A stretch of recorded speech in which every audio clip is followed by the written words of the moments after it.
Allez messieurs, allez messieurs. On continue les Mefarshim. Donc on avait posé la question hier, enfin les Mefarshim avaient posé la question sur la Gemara. Pourquoi est-ce qu'on en veut au Bnei Israël? D'accord? Pourquoi est-ce qu'on en veut au Bnei Israël finalement, on avait dit? D'accord? Rigvurato Bagdoli, mais c'était Mida Kenem Mida, c'est Hachem qui a voulu que ce soit comme ça que Moshe s'occupe de Yosef, Mida Kenem Mida.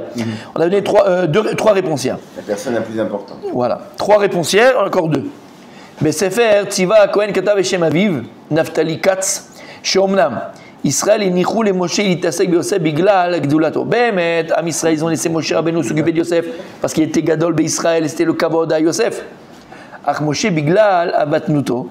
Ayatera, lo chafetz litasek beze shebazeh ireh shu gadol vechashuv mikulam. Mais lui, Moshe Rabbeinu au départ, il voulait pas parce qu'il voulait pas le faire, parce qu'il voulait pas prendre la gdoula, il voulait pas montrer, il voulait pas recevoir le kavod. Ça fait deux fois. Il voulait pas recevoir ce kavod. Ça fait deux fois. Ça fait deux fois. Avec le Kadosh Baruch Hu, il dit je veux pas y aller, je veux pas y aller. Oui, non, mais là, pas après, c'est un Israël. Comment? Il voulait donner à qui ce kavod? Non, c'est pas qu'il voulait le donner. C'est que quand tu donnes le kavod à quelqu'un et quelqu'un il a un âme, il ne veut pas recevoir ce kavod. Et donc, en laissant Moshe Rabbeinu s'occuper seul de Yosef Hatzadik, on lui donnait le kavod comme si on montrait que c'était lui l'homme le plus important. Mais lui, Moshe Rabbeinu ne veut pas recevoir ça. Il ne veut pas montrer que c'est lui l'homme le plus important. Donc, Moshe Rabbeinu, ça l'a dérangé par sa anava qu'il avait. Et il dit, c'est pour ça que Moshe Rabbeinu, c'est pas leur faute à Israël. Moshe Rabbeinu il a attendu en vérité que eux s'occupent de dévaliser l'Égypte pour aller s'occuper de Yosef, pour montrer qu'ils bon, ils font ça et moi je fais ça, mais c'est pas parce que je suis gadol, c'est parce que je suis plus grand. Parce que s'ils étaient là tous et Moshe il s'occupe en même temps de Yosef, il montre qu'il est plus grand que les autres. Mais Moshe par Anava, il voulait pas montrer qu'il est plus grand que les autres. Il attendait. Discrètement, il y a été quoi. Dès qu'ils sont partis pour chercher l'argent et dévaliser l'Égypte, il a dit alors je vais aller tout seul, comme ça personne ne me regarde, personne ne me voit, et au moins je ne prends pas la gdoula. Chez Bazé, Nikar, Shimitasek Bobigla Gdoulato, parce que voilà, en faisant ça, il ne voulait pas montrer que c'est lui qui s'occupe de Yosef parce qu'il est plus grand d'Israël. Mais Pourquoi on dit qu'il appelait Chacham Lev, qu'il était intelligent du cœur, Moshe Rabbeinu. Par rapport à ça, il a attendu que les bénis Israël s'occupent de dévaliser l'Égypte, d'accord, pour ne pas montrer que celui le plus grand d'Israël par Anava, et après il s'occupait de Yosef. Ils ne sont pas rendus compte. Bah si, mais ils attendaient. Bon, après ils ont dit bon, nous on y va. Ils ont dit bon, alors on y va, il va nous attendre. Mais en fait, il n'a pas attendu. Exprès, pour ne pas qu'il soit différent des autres. Quelle force. Après et Moshe devait... Non, comme on l'a vu déjà avant. Ils auraient dû s'occuper avec lui, ils auraient pu l'aider, ils auraient pu prier, ils auraient pu attendre. Là, ce tirout, c'est encore plus beau. C'est que c'est pas de leur faute Bichlal. C'est que Moshe Rabbeinu, en vérité, c'est lui en fait qui a fait ça. Pour ne pas montrer sa grandeur par rapport aux autres. Et selon ce commentateur, il n'y a aucun, comment on appelle ça, reproche, il n'y a aucun reproche qui est fait à Israël. La Gemara ne fait pas de reproche à Israël. C'est comme ça que ça s'est passé simplement. Ah, pourquoi ça s'est passé comme ça?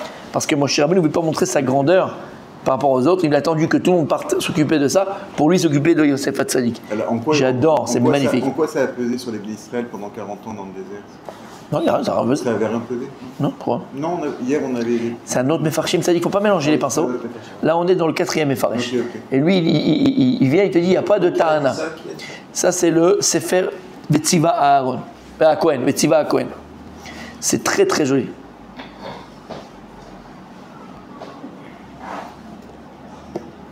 Ah, c'est extraordinaire. Beaucoup aimé. Beaucoup aimé cette... En fait, l'âme Israël, là, il n'y a pas de reproche. C'est un peu chassidoute, ça. Il n'y a pas de reproche à faire à l'âme Israël. Ni à Moshe, ni... Non, Moshe n'avait pas de reproche à lui faire dans tous les cas de figure. C'est surtout Israël, la Tana. Si le reproche était à Israël. On aurait pu lui faire aussi de vouloir justement avoir cette primauté de lui. Non, ça c'est Hachem. Ça c'est Hachem qui a dit. Lui, qu'est-ce qu'il fasse? C'est pas Moshe, il fait rien. Mais là, on avait un reproche à faire sur les bénis Israël. Pourquoi vous êtes partis prendre le pognon, vous êtes occupé de Yosef? Mais non, c'est pas leur faute. Ils ne savaient pas. Moshe, il a attendu qu'il soit occupé pour le faire, pour ne pas montrer sa grandeur. J'ai beaucoup aimé. Beaucoup aimé.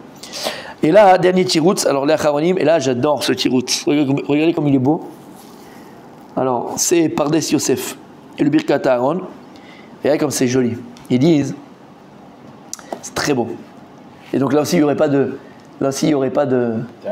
Tana sur les Bnei Israël.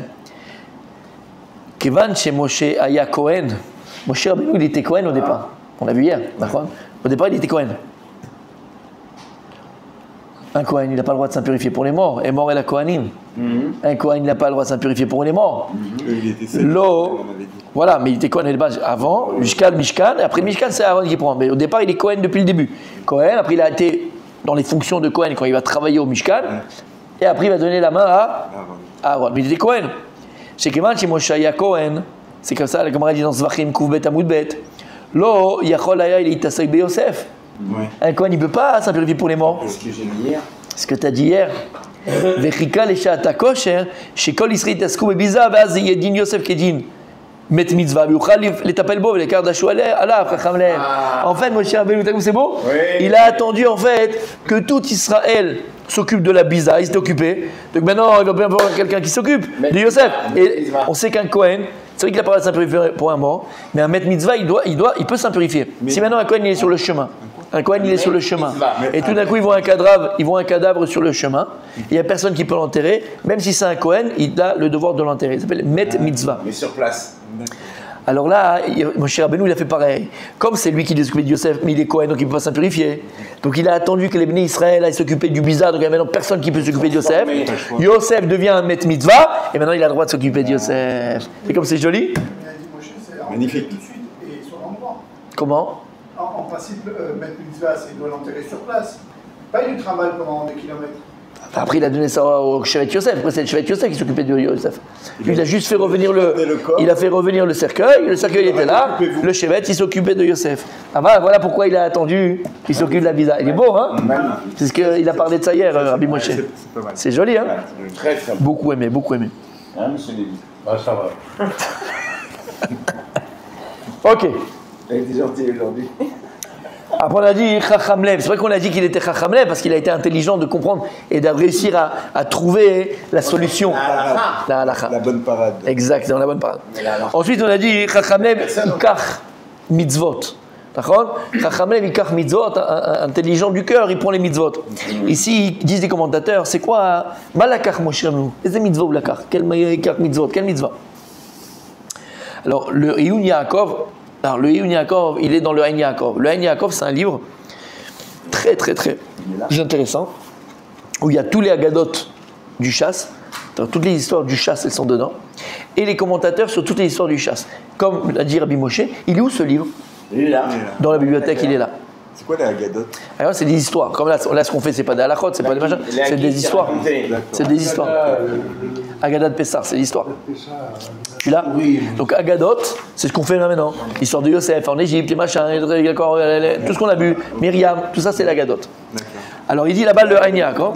Dans un livre, ils ont réuni toutes les histoires avec les commentaires. Dans l'ordre de la Gemara, avec les Mefarshim, exactement. Alors le Ein Yaakov dit Gdeg Madoua Neymar Mitzvot. Belachon Rabim. Pourquoi il y a écrit Chacham Lev Ikach Mitzvot? Mitzvot. Il y en a qu'une. Alors l'Ichora Asa Moshe Rabbeinu Mitzvah Achat. Il a fait qu'une seule mitzvah, de prendre Yosef. Il n'a pas fait des mitzvot. Alors, pour répondre à cette question, il y a plusieurs réponses qui ont été données. Pourquoi il y a écrit mitzvot alors qu'il n'a fait qu'une mitzvah? T'as compris la question? Alors? Donc là, il y a deux. Omer Ein Yaakov. Shenaklu lashon ze mishum ha'atzamot. Sha'af em lashon rabim.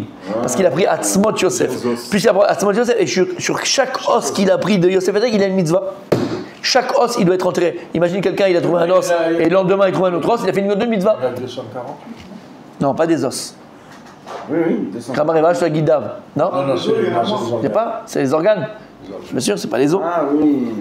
D'accord? Chaque os, en fait, de Yosef, c'est une mitzvah de l'enterrer. Vous savez, les quatre mitzvot, sur chaque os de Yosef, il a une mitzvah. C'est joli. Ouais. C'est joli. Je me rappelle, on avait fait avec mon frère, on avait fait inhumer le corps de mon père, qui était en France, Ouais, grande mitzvah. des années. Et il y avait encore un ami de mon père. Mon père est parti très jeune, quand j'étais très jeune. Donc lui était jeune, il avait 50 ans. Donc c'était après 30 ans, donc il avait déjà 80 ans. Il est descendu dans la tombe, il a gratté partout, il pouvait trouver un petit bout d'os. C'est vrai? Wow. Il a 80 ans. Il avait 80 ans, parce qu'il avait le même âge. Quel mitzvah? C'était où? À Amiens. Comment ça dans la terre? Dans le Et ça se. Si, dans un talit, quoi. Le drap, ils font. Dans un talit. Ouais. Ils intègrent le talit. On enlève, c'est un talit, après, ouais. Et ça se. Si elle a encore le cercueil, c'était Ah, pas on est oui. complètement nu dans le. Non, elle n'est pas nue, il y a un talit. Le corps, il s'habille. Il y en a celle, il y en a celle. Mais ça se. Exactement, ouais, bien sûr. Et après, quand on l'a mis ici en Israël, on refait tout. Donc ça, c'est le Hein Yaakov. Parce que, Deuxième pirouche. Od Piresh, le Hein Yaakov. Shinaglu Lashon Rabim Mishum Shaf et Atzmot Kol Hashvatim Ela. Az Kemera Berashi à la Torah. En fait, lorsque Yosef il s'est occupé de, lorsque Moshe Rabbeinu s'est occupé de Yosef, il s'est occupé aussi de tous les autres cercueils des Shvatim, de toutes les tribus. Et donc la Kar Mitzvot, en fait, c'est pas que le cercueil de Yosef qui l'a fait monter Moshe Rabbeinu, c'est aussi le cercueil de toutes les autres tribus. Donc on dit Mitzvot. Les Nassi. Non, des tribus. Yehuda, Dan, c'est pas des Nassi. Tous ceux qui sont morts de. Tous les frères de Yosef. Ah, les frères, ouais, les Nassi, quoi, les. J'ai dit les tribus. Ouais, ok, oui, bon. Tribus, ça peut être les enfants, les Tribus. Les chefs de tribu. Les chefs de tribu. Les enfants de Yaakov. Les chefs de tribu. Ah, mais c'est pas- Tu peux expliquer en Et français? alors, à lui seul, il a pris tout le monde. Il a fait, pas lui seul, pas d'un coup, chacun à son tour. Mais ça, il a écrit mitzvot. Mitzvot au pluriel, il a fait plusieurs mitzvot. Il a fait Yosef, il a fait Yehuda, il a fait Rouven, il a fait tout le monde. Ok, C'est bon? c'est bon. Deuxième tirout. On l'a vu dans le Pirkei Avot. Lo Baishan Lamed. Celui qui a honte, il peut pas apprendre. Papa, il veut apprendre, mon fils. Il a un tel amour d'Hachem qu'il veut apprendre. Il n'y a pas de. Pose toutes les questions du monde. Il y a même des questions farfelues des fois. C'est pour quelqu'un de. Ok. Troisième réponse, ça va pas te plaire. Écoute bien, ça va te plaire. Betorah Takinaot. Il dit, Shemivad Kiyum Shvuat Yosef Od Nitkayem Kan Ma Shenifsak. Shemitzvah Le'alot Met Akamur Bechutz Laaretz L'Eretz Israël. Non seulement Yosef, il a tenu la serment, c'est une mitzvah. Tenir serment, c'est une mitzvah. Donc il a tenu le serment de faire monter les ossements de Yosef. Et en plus, c'est une deuxième mitzvah, c'est celui qui fait monter, c'est Nifsak la halacha. Nifsak la halacha. Celui qui fait monter, n'importe qui, hein, ton père, ton grand-père, ni qui tu veux, d'un juif. Tu fais monter les ossements d'un juif de Chutz Laaretz en Eretz Israël, c'est une mitzvah. Il y a Chamoïd. Donc là aussi, il y a un même Les koulam, Il y en a, ils disent c'est pas bien que les gens qui étaient. les koulam, Ils étaient là-bas et ils viennent. les koulam. Mitzvah, Yoredea, Siman, Shin, Samer, Gimel. C'est bon jusque-là? D'accord. Veyesh, Be'alazo, Mishum, Gimilut, Rasadim. Parce que lorsque tu fais monter les ossements d'un juif en terre d'Israël, t'es Gomel Chesed. Gomel Chesed. Kevan, Shafar, Eretz Israël, Mechaperet. Parce que la poussière d'Eretz Israël, ça fait pardonner, ça expie les fautes. Alors même s'il n'était pas bien en Chutz Laaretz, tu le fais en terre d'Eretz Israël, c'est Mechaper alav. D'accord. Vimken, qui aime. Quel fou, mais quel fou. Vimken, qui aime Moshe Rabbeinu beitaskut zo, hen mitzvot kiyum shvuato, ve'en ma shigama limo chesed ba'aloto l'Eretz Israël. Donc c'est ça qu'il a fait deux mitzvot au pluriel. Non seulement il a tenu le serment, mais en plus il a fait monter les ossements d'Eretz Israël. Deux mitzvot, celle-là je l'aime. Celle-là je l'aime. Celle-là je l'aime. Elles sont toutes belles. Celle-là je l'aime. Troisième réponse, d'accord? Quatrième réponse. Quatrième réponse. Oui. Ben Eliyahu Evi Miagon Mivinna de Mishle. Il a écrit chez Maskana Filou Klape Shmaya Ma'ania. Vainu. Shaomer les Machar Ashkim Beshne Ikache Lo Yamar. Quelqu'un qui vient et qui dit, tu sais quoi, je suis fatigué. Demain je me lève tôt et demain j'étudie. Vezé Peroucha Pasuk Rachamle Vikar Mitzvot. Il y a un dicton en français qui dit ne remets pas demain ce que tu peux faire aujourd'hui. Ben, c'est ça qui est écrit dans Mishlei. Il dit Shlomo Melech, remets pas demain ce que tu peux faire aujourd'hui. Chacham Lev Ikar Mitzvot. C'est ce qui est écrit ici. Ça dit Chacham Lev Ikar Mitzvot. Quelqu'un d'intelligent. Ikar Mitzvot. Arsham, il prend les mitzvot qui sont là. Miyad. Velo Yechake. Vivel Sfataim. Mais l'imbécile de sa bouche, que celui qui parle de la bouche, je ferai, j'irai, je ferai, je parlerai, j'irai, je prierai. Chez Doched Avar Machorat, on appelle qui parle trop, parle beaucoup, mais en fait il repousse le lendemain, et la bête Vikachel, il trébuchera. Israël Dachou et Gvurat Yosef Vigdimu Abiza. Israël en Égypte, qu'est-ce qu'ils ont fait? Israël, demain je commence le régime. Israël, qu'est-ce qu'ils ont fait? Ils ont repoussé la mitzvah de Gvurat Yosef, d'enterrer Yosef, et ils ont fait d'abord passer la mitzvah de dépouiller l'Égypte. Veilou Moshe, Igdim Aïtaskut be Yosef. D'abord, Moshe, il s'est occupé de Yosef. Veiloulé chez Nishtahou, Ayou Nisharim Mitzraim, Od Mead Ovedim et Tumat Mitzraim. Vemisa chez Bezé, Zachal Mitzvat, ni Mitzot Rabot. Et parce qu'encore une fois, si tu remets à demain, si tu laisses, parce qu'Am Israël, il serait resté encore un tout petit peu en Égypte, il serait encore resté à ce moment-là, hein, jusqu'à aujourd'hui, définitivement. Donc ne remets pas à demain ce que tu peux faire aujourd'hui. Il y a fait. Les Américains, ils disent. C'est bon jusque-là? Mais en quoi c'est mitzvot et pas mitzvah? Comment? En quoi Pour c'est chaque cause, mitzvot et Bah, pas tu vois mitzvah? que Moshe, il a fait plusieurs mitzvot Oui, à ce oui. moment-là. C'est au Non, pluriel. Là, pour la quatrième raison. Oui. En quoi c'est le pluriel? Ben, quand tu as des mitzvot, en vérité, plusieurs mitzvot, pour te dire, pas mitzvah, mitzvot. Ne repousse pas à demain. Ne repousse pas les mitzvot à demain. Pas la mitzvah, les mitzvot à demain. T'as compris? En général. Ok, En général. d'accord. Voilà, en général, exactement. C'est bon jusque-là? Cinquième réponse, et la dernière. Betiferet agirshoni, bière. Al-Pima Shamru, Shetan Moshe Sheim, Afilu Atzmot Yosef Nirnasot Eret Israël, Madoua Lo Iskeu Ikanes. Allez, Moshe Rabbeinu, il s'est dit comme ça. Si Yosef Hatzadik, il va avoir le mérite, lui, d'entrer ses ossements en Eretz Israël, pourquoi lui, il n'aura pas le mérite d'entrer en Eretz Israël? Pourquoi il ne pas? Lui, il n'aura pas le mérite de rentrer en Eretz Israël. Si déjà, mort, Yosef Hatzadik, on va le faire rentrer en Eretz Israël. Pourquoi moi, je n'aurai pas le mérite de rentrer en Eretz Israël? C'est vrai, ça. Baret Tavato Likanes Laaretz, Ikedelika Mitzvot, Rabot. Moshe Rabbeinu, toute la ta'ava, tout le désir qu'il avait de rentrer en Eretz Israël, c'était uniquement pour être Mekayem les mitzvot, Atzluyot Baaretz, les mitzvot qui dépendent de la terre d'Israël. Pas pour aller sur le kikar et manger un shawarma, ou aller dans le nord et aller à En-Gedi. Par la suite. C'est pas pour ça qu'il veut rentrer en Eretz Israël. Ou que la Gemara Alan, Mechi Lechol Mipriya ou Tsarik, la Gemara va nous dire dans Sota, il voulait manger les fruits d'Eretz Israël. Ou le kar nikra chez la kar mitzvot. Kevin shel yedeze she'ala atzmot savar likanes laaretz ve'ekayem mitzvot rabot. La kar mitzvot, parce que lui, Moshe Rabbeinu, il s'est dit, ça serait pour moi un avocat. Le fait que je prenne les ossements de Yosef, ça sera pour moi un avocat pour me dire Hachem, regarde, lui il est mort, tu le laisses entrer, moi vivant, tu ne me laisses pas entrer. Et donc je pourrais après faire plein de mitzvot en Eretz Israël. Donc il pensait en faisant ça à prendre plein de mitzvot pour les accomplir en Eretz Israël. Mais ça n'a pas marché finalement. Mais en tout cas, c'est ce qu'il pensait Moshe Rabbeinu. Très joli, Oui, très c'est joli. Que même son Ça corps. fait intéresser. Comment? Du coup, ça fait intéresser. Non, c'est pour ça qu'il a écrit la carte mitzvot. Il devait le faire. Mais pourquoi mitzvot? Dans sa kavana, il s'est dit peut-être que même grâce à ça aussi, je pourrais accomplir d'autres mitzvot. Donc il aurait fait avec ou sans ça. Mais lui, dans sa tête, on dit Chacham Lev ikar mitzvot au pluriel, parce que lui il pensait grâce à ça aussi pour accomplir d'autres mitzvot. Quel mitzvot? Be'eretz HaKodesh, Be'eretz Israël. C'est clair? C'est bon? Oui, c'est bien. Oui, mon tzaddik. Mais pourquoi on a quelque chose? Ok, Moshe n'est pas rentré. Ouais. Pourquoi on n'a pas fait rentrer ses os, comme Youssef? Ah, parce qu'ils sont nulle part. Alors, ça en fait, il faut comprendre. Voilà, il a enfoui Moshe quelque part. Les os, c'est déjà la personne. Akadosh Baruch Hu, il a été gozer sur Moshe et Aaron de ne pas rentrer en Israël à cause de la faute qu'ils ont fait. Ça, c'est le pshat. D'accord? Donc, pshat, les os, c'est partie de la personne. Donc, il va pas avoir quand Hachem il a dit tu ne rentreras pas en Israël, tu ne te rentreras pas, de ton vivant et même dans ta mort. C'était ça la xéra d'Hachem. Le décret de Dieu, c'est de son vivant et même dans sa mort. Ça, c'est le pshat, magnifique, ça te suffit. Il n'y a pas que. Premièrement, deuxièmement, il y a aussi Akadosh Baruch Hu, il ne veut pas qu'on sache d'ailleurs même la place de la Gvoura de Moshe Rabbeinu. Pour pas faire un culte. Pour pas qu'ils ont fait un culte tellement que Moshe Rabbeinu c'était d'accord, il n'y a pas eu comme lui, qu'on a fait un culte d'idolâtrie. Deuxièmement. Troisièmement, à Yen, le coup qu'on avait fait par rapport à Tisha B'Av et Davka, c'était que Yehoshua Benu qui fait rentrer l'âme Israël en Eretz Israël. Yehoshua Benu du poisson, on avait expliqué le Inyan. Rappelez-vous, il est sur internet, allez voir là-bas. En fait, Moshe Rabbeinu ne pouvait pas faire rentrer l'âme Israël en Israël, c'était pas Moshe Rabbeinu, c'était la notion de Chutz Laaretz, pas Chutz Laaretz, du désert, de la manne. La manne, c'est voilà, on est là, Kadosh Baruch Hu.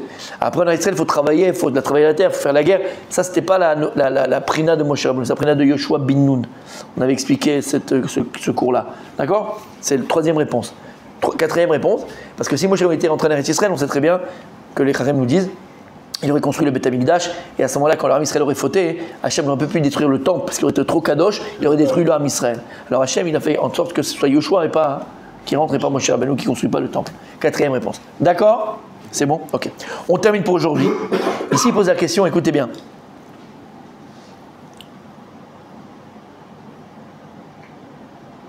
La Gemara, elle pose la question, il dit, dans la Gemara, on a vu, et d'où Moshe Rabbeinu savait où était la Gvoura de Yosef? D'où est-ce qu'il savait, d'accord? Là, alors ici, il pose la question, il dit, pourquoi on ne dit pas que Moshe ben Nevoa avec prophétie, il avait le Ruach HaKodesh, il avait l'esprit divin. C'est pas difficile pour lui de savoir où il est. Après, il m'a dit, mais d'où il savait Moshe? On dirait, ah, c'est bizarre que Moshe il savait où il était Yosef. C'est bizarre la question. Tu parles d'un avis, tu parles d'un prophète. Il ne sait pas où il est Yosef Hatzadik. Tu as compris la question? Ok. Et il répond ici, c'est la question qu'on a posée, il peut pas savoir ça en prophétie. Ou bien, chez Barou Raya la Gamara, chez Diato, lo Nava Minevoa. Shimken lo Aya Laflik, Bejvacho, chez Mitzvot, Ravivot, Alav, Yoter Mikol Israël. Chez Shlomar, chez les fiches, chez Rakou, Yadam, Akong, Vurato, Benevoa, Lekar, Urak, Kipel, Besef. Il dit la Gamara, regarde, elle avait déjà compris, elle avait compris que Moshe Rabbeinu n'a pas trouvé le kever de Yosef, l'emplacement du cercueil de Yosef, par prophétie. Pourquoi? Parce que si tu me dis que Moshe Rabbeinu avait trouvé le cercueil de Yosef par prophétie, alors pourquoi tu viens et tu reproches aux Bnei Israël de ne pas s'être occupé de Yosef? Ils ne peuvent pas savoir où il était, ils n'ont pas de prophétie. Ils n'avaient pas encore de prophétie, Bnei Israël, il n'y a pas encore de prophétie. Donc qu'est-ce que tu vas reprocher aux Bnei Israël? Ils sont occupés, mais ils ne savaient pas où il était, ils ne peuvent rien faire. Donc la Gemara, elle sait pertinemment par cela, par cet raisonnement-là, que Moshe Rabbeinu, c'est pas par prophétie qu'il savait où il était Yosef. Parce que si tu dis que c'était pas prophétie, alors il n'y a pas de reproche à faire au Béni Israël. D'accord? T'as compris? Et il dit ובהכרח שכולם יכלו לדע מקומו. והוסיף שהטעם שלא נתגלה לו בדבר זה בנבואה, כדי להרבות שכרו בטירתו וכיבוסו. Il dit pourquoi donc ça, il ne le savait pas par prophétie? Il dit Hachem voulait lui rajouter du salaire. Parce qu'il a fallu se fatiguer et faire des efforts pour trouver où il était Yosef Hatzadik. Donc Hachem il a voulu amplifier le salaire de sa mitzvah, amplifier le salaire de sa mitzvah. Donc Hachem ne l'a pas donné pour prophétie. Mais en tout cas, c'est pour ça que la magie, elle pose la question. Mina, d'où Moshe il savait? Alors il a dit cette phrase-là. Si tu te, il savait pas où il était. Donc il a dit si tu te montres pas, nous on est naki, on est quitte de notre serment. Pourquoi la Gemara elle a compris comme ça? Parce que si tu me dis qu'il savait prophétie, qu'est-ce que tu vas reprocher au Bnei Israël? Il n'y a que lui qui savait. Donc c'est sûr qu'il ne savait pas. Et Hachem, il a fait en sorte qu'il a un salaire encore plus grand pour qu'il se fatigue pour ça. Continue demain. Et Moshe, et comment on savait que c'était dans les livres? Ça parce qu'on savait. Ça c'est écrit.